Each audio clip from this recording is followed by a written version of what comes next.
तो आज की इस वीडियो में हम देखेंगे कि कैसे एक बेटी को ही अपने पिता के साथ प्यार हो जाता है, तो क्या वो अपने इस रिलेशन को कंटिन्यू रखेंगे या फिर नहीं, वो हम आज की हमारी इस मूवी में देखेंगे जिसका नाम है स्टे एज यू आर, जो कि 1978 में रिलीज हुई थी। तो चलिए बिना टाइम वेस्ट किए करते हैं वीडियो को स्टार्ट। मूवी के स्टार्टिंग में जूलियो नाम के एक ओल्ड मैन को दिखाने से होती है। वो रोम का एक मशहूर आर्किटेक्ट होता है और आज फ्लोरेंस में एक मशहूर गार्डन में किसी काम से आया है और वहाँ के गार्डनर को ढूंढ रहा था। तभी उसकी नजर एक लड़की पर पड़ती है जिसका नाम फ्रांसिस्का होता है। जूलियो उससे गार्डनर के बारे में पूछता है तो फ्रांसिस्का इशारों में बताती कि गार्डनर उस तरफ है। जिसके बाद जूलियो गार्डनर के पास जाकर स्टैचू ऑफ डायना के बारे में पूछता है जो कि उसे खरीदनी थी क्योंकि वो रोम में सेम गार्डन बना रहा है। लेकिन गार्डनर मना कर देता है कि इस गार्डन में कोई भी चीज बिकाऊ नहीं है। तभी फ्रांसिस्का उसके सामने से गुजरती है तो गार्डनर उसे कहता है कि अब काफी लेट हो गया है और तुम्हें सिटी वापस जाने के लिए बस नहीं मिलेगी। ये सुनकर जूलियो कहता है कि अगर तुम थोड़ी देर रुक सकती हो तो मैं तुम्हें सिटी तक लिफ्ट दे सकता हूँ। लेकिन फ्रांसिस्का मना करके वहां से चली जाती है और जब जूलियो अपनी कार से जा रहा था तभी एक बार फिर वो फ्रांसिस्का को लिफ्ट के लिए पूछता है और इस बार फ्रांसिस्का मान जाती है। और जब दोनों रास्ते से जा रहे थे तभी बातों बातों में फ्रांसिस्का जूलियो को बताती है कि एक बार उसकी फ्रेंड ने उसे पूछा था कि मर्दों की कौन सी चीज उसे सबसे ज्यादा अट्रैक्ट करती है। उस पर मेरा जवाब था कि उनके हाथ, जो मुझे काफी अच्छे लगते हैं। साथ ही में फ्रांसिस्का जियोलो को ये भी कहती है कि वो अपने हाथों से उसे टच कर सकता है, लेकिन जियोलो मना कर देता है और हम साफ साफ समझ पाते हैं कि फ्रांसिस्का यहाँ पर जियोलो के साथ फ्लर्ट कर रही है। वहीं जब जियोलो किसी काम से अपनी कार रोकता है तभी फ्रांसिस्का एक बार जियोलो को उसे टच करने को कहती है और जब जियोलो मना करता है तो फ्रांसिस्का तब उसका हाथ पकड़कर अपने आप को टच कराने लगती है। जिसके बाद जूलियो बाहर जाकर एक कंस्ट्रक्शन वर्कर से कुछ बात करता है और जब वो वापस आ रहा था तभी वो देखता है फ्रांसिस्का किसी बाइकर के साथ वहां से जा रही है। वही कार में वापस आने पर जूलियो को एक नोट मिलता है जिस पर फ्रांसिस्का का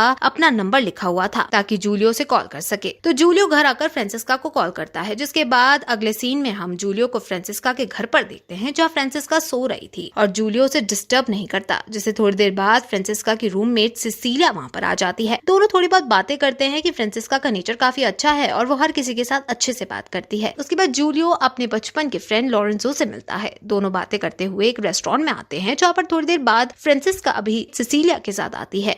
वही फ्रांसिस्का जूलियो को देखकर उसे हेलो बोलकर वहाँ से चली जाती है। तभी लॉरेंजो पूछता है कि क्या वो उस लड़की को जानता है। इस पर जूलियो कहता है कि हाँ, मैं उससे एक दिन पहले ही मिला हूँ। और फिर आगे लॉरेंजो जूलियो को बताता है कि फ्रांसिस्का दरअसल उसके एक्स गर्लफ्रेंड फ्लोरा की बेटी है जो 5 साल पहले गुजर गई थी। जिसे सुनकर जूलियो को थोड़ा दुख होता है। तभी लॉरेंजो कहता है कि फ्रांसिस्का जरा भी तुम्हारी तरह नहीं दिखती। ये सुनकर जूलियो उसे पूछता है कि तुम ऐसा क्यों कहा कि फ्रांसिस्का मेरी तरह नहीं दिखती। इस पर लॉरेंजो कहता है कि उससे फ्लोरा की फ्रेंड टेरेसा ने बताया था कि फ्रांसिस्का का जन्म फ्लोरा की शादी के 7 महीने बाद हुआ था, इसलिए वो उन लोगों को लगता है कि फ्रांसिस्का फ्लोरा के एक्स बॉयफ्रेंड की बेटी है जो असल में और कोई नहीं बल्कि जूलियो है। अब ये सब सुनने के बाद जूलियो सच का पता लगाने में लग जाता है कि सच में फ्रांसिस्का उसकी बेटी है या फिर नहीं। जिस सिलसिले में वो अब सबसे पहले टेरेसा से पूछता है कि क्या उससे फ्लोरा ने कभी बताया कि फ्रांसिस्का किसकी बेटी है। इस पर टेरेसा कहती है कि मैंने एक बार उसे पूछा था कि फ्रांसिस्का किसकी बेटी है, जूलियो की या फिर किसी और की, लेकिन फ्लोरा ने कोई जवाब नहीं दिया। इसके बाद जूलियो फ्रांसिस्का और सिसिलिया को डिनर पर लेकर जाता है जहाँ पर थोड़ी देर बाद सिसिलिया फ्रांसिस्का के कहने पर वहां से चली जाती है क्योंकि उसे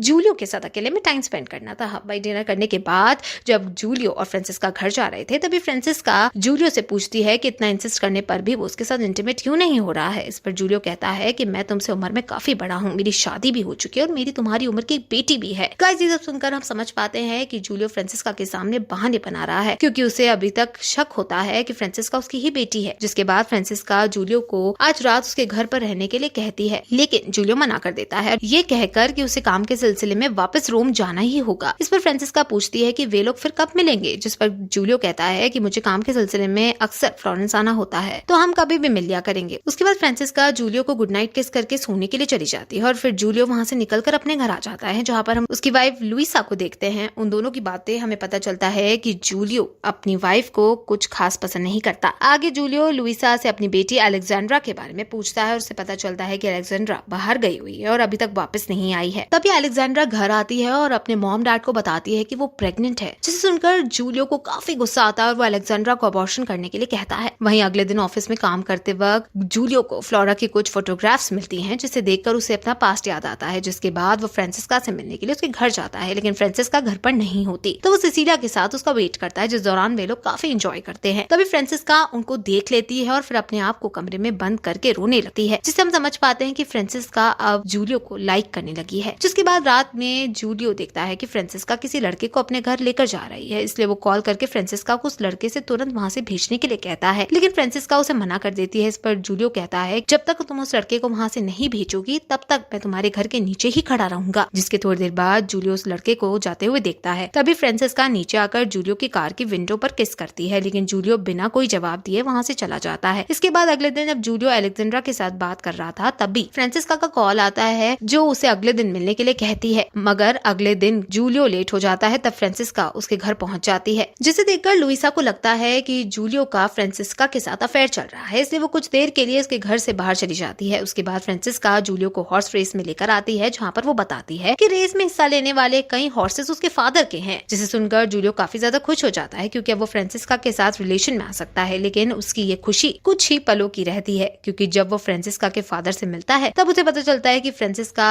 उसकी रियल बेटी नहीं है। ये सुनकर जूलियो फिर से उदास हो जाता है, जिसके बाद जूलियो फ्रांसिस्का को एक होटल रूम में लेकर आता है, क्योंकि फ्रांसिस्का के घर में सिसिलिया अपने फ्रेंड्स के साथ पार्टी कर रही थी। वही रूम में फ्रांसिस्का जूलियो के नजदीक आने की कोशिश करती है, लेकिन जूलियो उसे अवॉइड करता है और आधी रात को रूम से बाहर चला जाता है। और ये बात फ्रांसिस्का को काफी अजीब लगती है, इसलिए वो अगले दिन जूलियो से पूछती है कि वो उसके पास क्यों नहीं आ रहा है, क्या है जो उसे सता रहा है। इस पर जूलियो से सब कुछ बता देता है कि वो उसकी मॉम फ्लोरा का एक्स बॉयफ्रेंड है और उसके सभी दोस्तों का मानना है कि वो उसकी बेटी है। अब ये सब सुनकर फ्रांसिस्का काफी उदास हो जाती है। तभी जूलियो को एक कॉल आता है, तब वो अटेंड करने के लिए दूसरी तरफ जाता है, पर जब वो वापस आता है तो देखता है फ्रांसिस्का बिना उसे बताए वहां से चली गई है। जिसके बाद हम फ्रांसिस्का को देखते हैं कि वो उदास रहने लगी थी। ऐसे ही कुछ दिन बीत जाते हैं और एक दिन फ्रांसिस्का जूलियो से मिलकर कहती है कि जिस फादर ने मुझे बड़ा किया है मैं सिर्फ उन्हीं को अपना फादर मानती हूँ, और अब जूलियो को इस बात को लेकर और ज्यादा परेशान होने की जरूरत नहीं है। जूलियो भी यहाँ पर फ्रांसिस्का की बात से सहमत होता है और उस पर उसे कंफर्म नहीं होता कि फ्रांसिस्का सच में उसकी बेटी है या फिर नहीं। वहीं घर आने पर जूलियो की लुइसा के साथ बहस हो जाती है, क्योंकि लुइसा को जूलियो और फ्रांसिस्का के अफेयर के बारे में पता चल गया था। इसलिए वो जूलियो से पूछती है कि वो किसके साथ रहना चाहता है, फ्रांसिस्को के साथ या फिर उसके साथ। इस पर जूलियो ज्यादा कुछ नहीं कहता, क्योंकि उसे समझ में नहीं आ रहा था कि उसे क्या करना चाहिए। अब इसके कुछ दिनों के बाद जूलियो फ्रांसिस्का को लेकर इटालिया घूमने के लिए चला जाता है, जहाँ पर वो अपनी बेटी अलेक्जेंड्रा से भी मिलता है, जो असल में अबॉर्शन के लिए यहाँ पर आई थी। लेकिन अब उसका मन बदल गया है और वो बेबी के साथ न्यू लाइफ स्टार्ट करना चाहती है, जिसमें जियोलो को भी कोई दिक्कत नहीं होती। उसके बाद जियोलो अलेक्जेंड्रा को उसके और फ्रांसिस्का के रिलेशन के बारे में भी बताता है, लेकिन अलेक्जेंड्रा को उससे कोई प्रॉब्लम नहीं होती, बल्कि जाने से पहले वो जियोलो को कहती है कि कभी फ्रांसिस्का को अकेला मत छोड़ना, क्योंकि उसका दिल टूट जाएगा। इसके बाद जूलियो फ्रांसिस्का पार्टी में जाकर काफी एंजॉय करते हैं और फिर हॉस्टल रूम में फाइनली इंटीमेट हो जाते हैं। अब इसके कुछ दिनों के बाद फ्रांसिस्का जूलियो को मूवी देखने के लिए थिएटर में लेकर आती है, जहाँ पर मूवी देखते देखते जूलियो सो जाता है और जब उसकी आंख खुलती है तो फ्रांसिस्का वहाँ से जा चुकी थी। वो फ्रांसिस्का को ढूंढते हुए थिएटर से बाहर आता है। वहीं हम देखते हैं कि फ्रांसिस्का एक जगह छुपकर जूलियो को देख रही थी। जूलियो काफी देर तक फ्रांसिस्का को ढूंढता है, लेकिन वो उसे नहीं मिलती। फिर वो कार लेकर वहाँ से चला जाता है। ये देखकर हम समझ पाते हैं कि फ्रांसिस्का ने ये सब जूलियो के साथ अपना लव अफेयर एंड करने के लिए किया है, क्योंकि इससे पहले एक बार उसने जूलियो को अपना लव अफेयर एंड करने की बात की थी, लेकिन जूलियो ने उसे मना कर दिया था। और फिर गाइस, इसी अनहैप्पी एंडिंग के साथ हमारी मूवी खत्म हो जाती है। गाइस, मैं आशा करती हूँ कि आपको मेरा एक्सप्लेनेशन अच्छा लगा होगा। यदि हाँ, तो चैनल को सब्सक्राइब जरूर कर दीजिएगा। तो चलिए, मैं मिलती हूँ आपसे अगले एक न्यू इंटरेस्टिंग वीडियो में।